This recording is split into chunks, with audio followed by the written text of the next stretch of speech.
Hello, good morning, you twos. How are you today? I hope you're all rested and had a wonderful Eid break.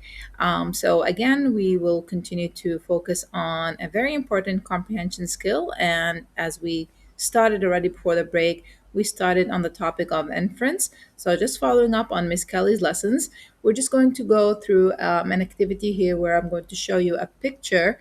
And from the picture, based on what you already know, your background knowledge, and from the visual clues, we're going to try to infer on what's going on. Again, inference means that we're picking up some visual clues from the picture that we're seeing or from the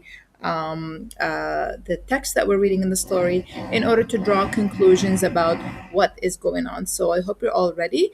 What might happen is through the PowerPoint, they will after I show you the picture, we will have like a quick exercise where I'm going to be giving you a clue about something that you can draw, and based on the clues that I'm giving you, you can draw the picture, and we will see if you can actually read my clues, and then we can get to make up the same picture based on what you're already visualizing and imagining in order to make the same picture. So basically, you're inferring what I'm telling you, the clues I'm telling you, in order to create the picture that I'm already giving you the clues about. So you might want to get paper and pen ready in order to see what you're going to come up with when I'm doing the drawing exercises. This is just a fun exercise just to make you feel what inference is like. It's imagining, it's thinking about what is being described, what are the visual clues, what the author is really trying to say between the lines, between the storylines. Okay, so we're going to start the PowerPoint now and let's get ready.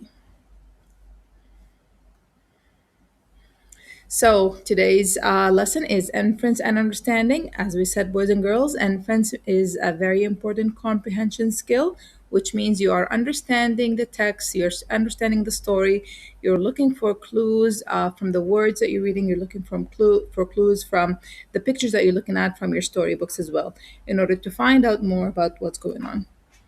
So here, looking at this picture, and we're gonna talk about it, and you're gonna have a think about it, and tell me what do you think is happening in this picture. So we can clearly see boys are playing a certain sport. What are they doing, and what's happening? What game do you think the children are playing? So we're going to be looking at their outfits. We're going to be looking at the special gear that they're wearing. We're going to be looking at the ball, or like what equipments do they have in their hands, and the setting of the game that they're playing. Based on what you already know on your background knowledge, you might know the name of the game, or perhaps you don't. So just think about what you see and try to come up with the answer. What are the people in the background doing? So we see some four people there in the background, and what do you think they're doing? Watching the game. And what was the weather like on this day? So looking at the picture, we look at the light in the picture, and then we try to infer about the weather. How was the weather like? Right? It's not written. We're not being told, but we're looking for clues based on the picture, based on the setting, based on what the people are wearing, on what is the weather like. So here are some example answers that we would expect you to come up with after looking carefully at the picture given. Here's a larger picture, and here are some example answers. So when I asked and I said, what do you think is happening in the picture? I think that the boys are playing a sport. One boy is trying to run, and the other boy is trying to catch the ball. What game do you think the children are playing, and how do you know?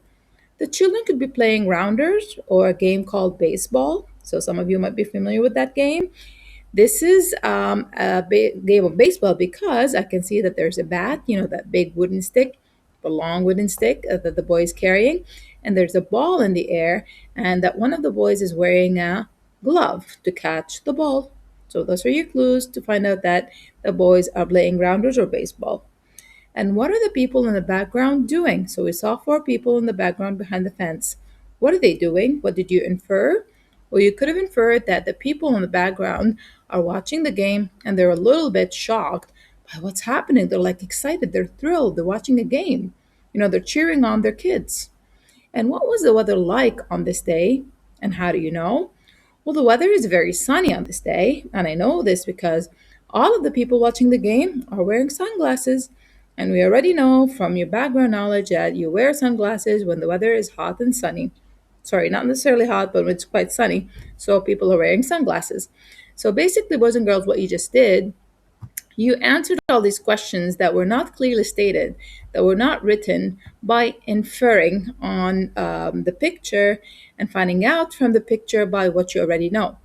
All your background knowledge that you have helped you answer all of the following questions. So good job. So looking at the next picture here.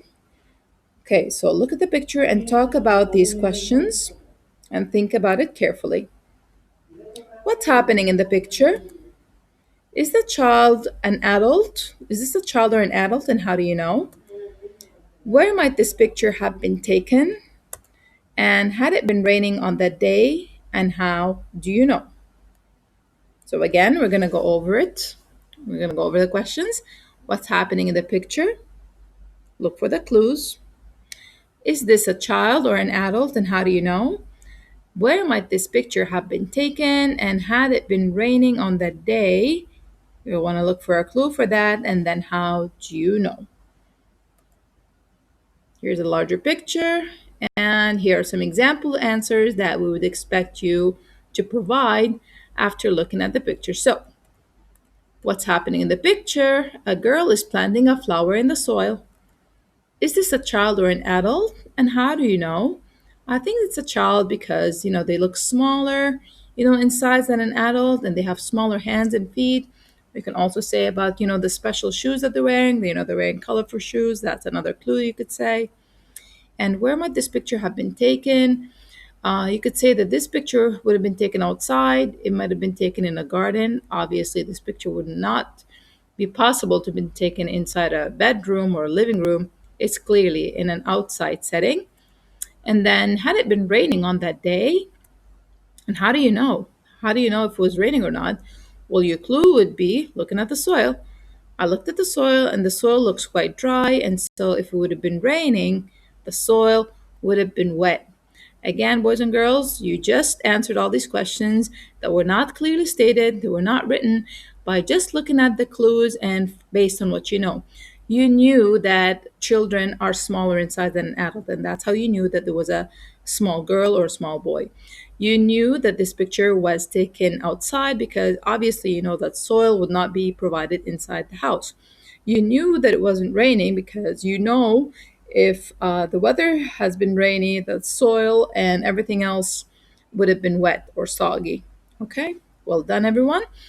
So now let's get ready for the drawing exercise here.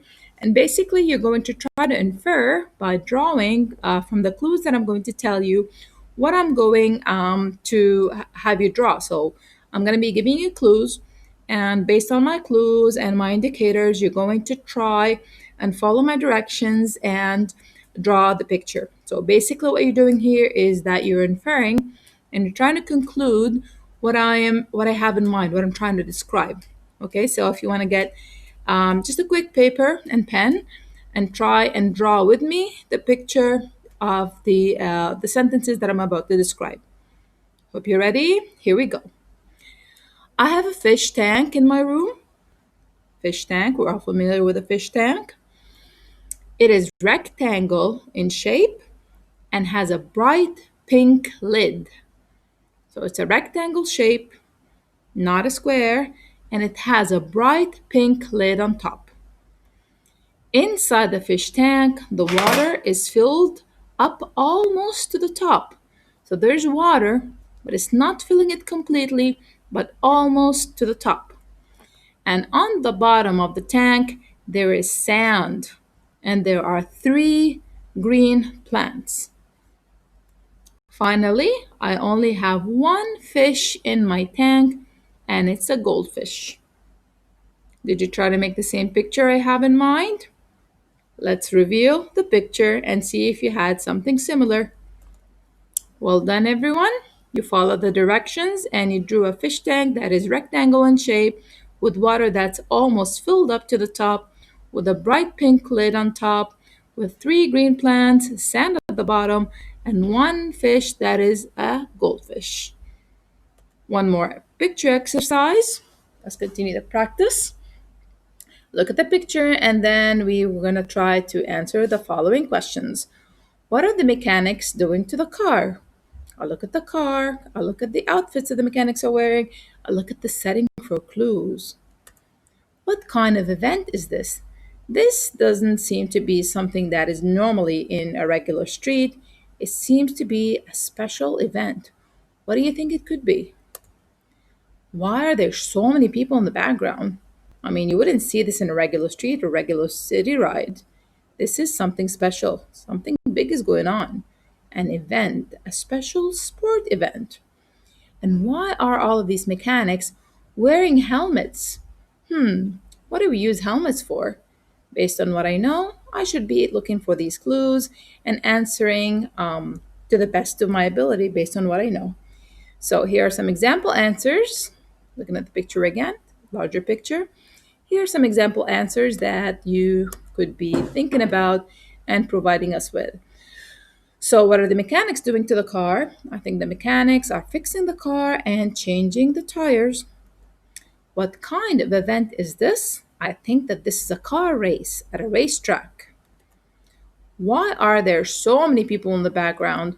Well, there are lots of people in the background because they all have come to watch the race. And why are all of these mechanics wearing helmets? What do we wear helmets for? It's a protective gear, and people wear it, mechanics wear it, or some people wear it in order to keep them safe while they're fixing the cars. I hope you enjoyed the lesson, everyone. This was just a quick way to reintroduce inferences again.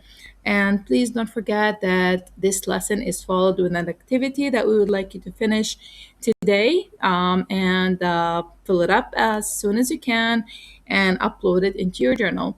If you have any questions, please don't forget to ask your homeroom teacher about anything that has to do with inferences, this very special and very important comprehension skill. All right, I hope you enjoyed the lesson and have a wonderful day. Bye for now.